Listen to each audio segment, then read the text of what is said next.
মানবতার ডাকে সাড়া দিতে স্বেচ্ছাশ্রমে আত্মনিয়োগে মানুষের ঢল। শাইখের প্রতি খুবই সন্তুষ্ট যে উনি যে মানবতার একজন ফেরিওয়ালা তারই দৃষ্টান্ত উনি উপস্থাপন করলো আমাদের দেশে আর কি। এখানে আসার পরে আমার মনে হলো যে হাজারো হাজী মোহাম্মদ মুয়াসিন আমি এখানে দেখতে পারছি। কখন ডাক আসবে ত্রাণ সামগ্রী প্রস্তুত করার কাজে, সে অপেক্ষায় সিরিয়ালে শত শত মানুষ। শেখ আহমদুল্লাহ শাহ হুজুর উম্মাহার স্বার্থে ডাক দিয়েছে সব মানুষদেরকে মানুষের পাশে দাঁড়ানোর জন্য। এই জন্য মানুষ বিনা স্বার্থে এখানে এসেছে। প্রায় 2000+ মানুষ আজকে কাজের জন্য এখানে একত্রিত হয়েছে। আসলে এটা তেমন কিছু না, এখানে কেউ কোনো পারিশ্রমিক পাচ্ছে না, সবাই নিজ পারিশ্রমিকে নিজের স্বার্থে সবাই এসেছে। ধর্ম বর্ণ নির্বিশেষে হাতে হাত রেখে প্রস্তুত করা হচ্ছে ত্রাণের প্যাকেট। মুসলিমদের সাথে এগিয়ে এসেছেন অন্যান্য ধর্মাবলম্বী মানুষ। সারা বাংলাদেশে যেখানে দেখবেন আপনি হিন্দু মুসলিম বৌদ্ধ খ্রিস্টান সবাই শেখ আহমদুল্লাহর যে ফান্ড আছে, এখানে যে আসুন্না ফাউন্ডেশন আছে, এখানে দান করতেছে নির্দ্বিধায়। একেবারে প্রত্যন্ত অঞ্চলে যেখানে আপনার মানুষ পৌঁছাইতে পারতেছে না সেখানে পর্যন্ত পৌঁছাচ্ছে আসুন্না ফাউন্ডেশন। দেশের দক্ষিণ পূর্বাঞ্চলে ভয়াবহ বন্যা পরিস্থিতিতে মানুষের সহযোগিতায় প্রায় 100 কোটি টাকার সহায়তার ঘোষণা দিলেন আসুন্না ফাউন্ডেশনের চেয়ারম্যান শেখ আহমদুল্লাহ। 100 কোটি প্লাস আমাদের কাছে ডোনেশন ইতিমধ্যে এসে জমা পড়েছে, অর্থাৎ 100 কোটির মাইলফলক আমরা ক্রস করে গেছি। যদিও আসুন্না ফাউন্ডেশনের নীতিমালা অনুযায়ী আমরা যে কোনো প্রজেক্টের শুরু এবং শেষ ঘোষণা করি, অতএব আমরা হয়তো কয়েকদিনের মধ্যে এই প্রজেক্টে আর কোনো ডোনেশন নেব না, আমরা ক্লোজ ঘোষণা করবো যে আর কেউ ডোনেশন দিবেন না। পুরো ফান্ডটাকে আমরা খরচ করবার জন্য 4300 মেট্রিক টন ত্রাণ সামগ্রী ইতিমধ্যে আমাদের পারচেসিং হয়েছে। রাফ এর একটা ভ্যালু আমরা ইতিমধ্যে জানিয়েছি, রাফ হিসাব, কারণ এক্সাক্ট হিসাব পাই করে আমরা প্রজেক্ট শেষে ইনশাআল্লাহ দেবো প্রতি কেজি কোনটা কি ব্র্যান্ড কত পড়েছে রিটেল।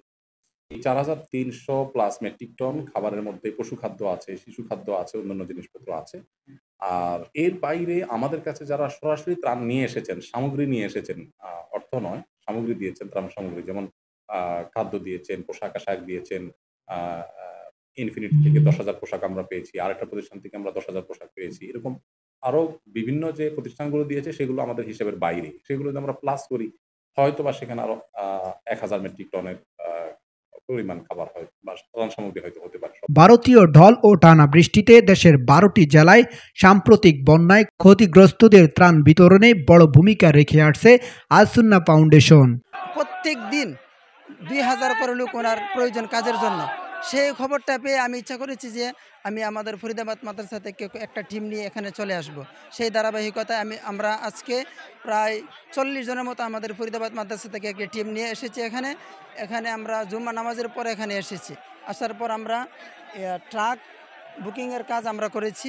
রাজধানীর সাতারকুলে হাজার হাজার মানুষের স্বেচ্ছাশ্রমে প্রস্তুত করা হচ্ছে বন্যা কবলিত এলাকার জন্য ত্রাণ সামগ্রী। আমি এখানে একটা প্রাইভেট কোম্পানিতে জব করি, আমি একজন ইনস্ট্রাক্টর ঢাকা ট্রেনিং স্কুলে।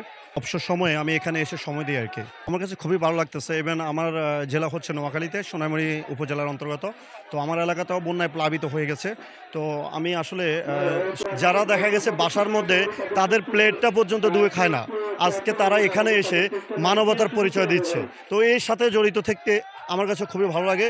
সারা দেশ থেকে নগদ অর্থ এবং ত্রাণ সামগ্রী সংগ্রহে এবার সর্বোচ্চ অনুদান পেয়েছে প্রতিষ্ঠানটি। আসলে আসুন্না ফাউন্ডেশন হচ্ছে মানে একটা আস্থার জায়গা। এখানে আমরা আগে দেখতাম যে মানুষ কিছু অনুদান দিলে পারে 10 প্যাকেট দিলে পারে 9 প্যাকেট উধা হয়ে যেত, 1 প্যাকেট নিয়ে কারমাকানি লাগতো। আর এখানে মনে করেন আপনি যদি 10 প্যাকেট দেন, যাই দেন, টাকা দেন, মালামাল যাই দেন, সেটা সুন্দরভাবে ওনারা বন্টন করে মানুষের যারা বন্যা কবলিত মানুষ হয়েছে তাদের কাছে পৌঁছে দিতে পারে। এই কারণে এটা একটা আস্থার জায়গা, এটা একটা মানুষের মানবিকের সেবা, আস্থার জায়গা। এই কারণে এখানে বারবার মানুষ আসে, কাজ করে, নিজে যেটুকু পারে টাকা পয়সা অনুদান সব এখানেই দিয়ে দেয়। 3 ধাপে ত্রাণ বিতরণ ও বন্যা পরবর্তী পুনর্বাসনে ব্যয় করা হবে এসব অর্থ। এবছর সর্বমোট 100 কোটি টাকার সহায়তা পাওয়া অর্থ থেকে 30 কোটি টাকার ত্রাণ সামগ্রী বিতরণ কার্যক্রম চলমান রয়েছে। বাকি অর্থ দিয়ে বানবাসীদের পুনর্বাসনের ঘোষণা দিয়েছেন প্রতিষ্ঠানটির চেয়ারম্যান শেখ আহমদুল্লাহ।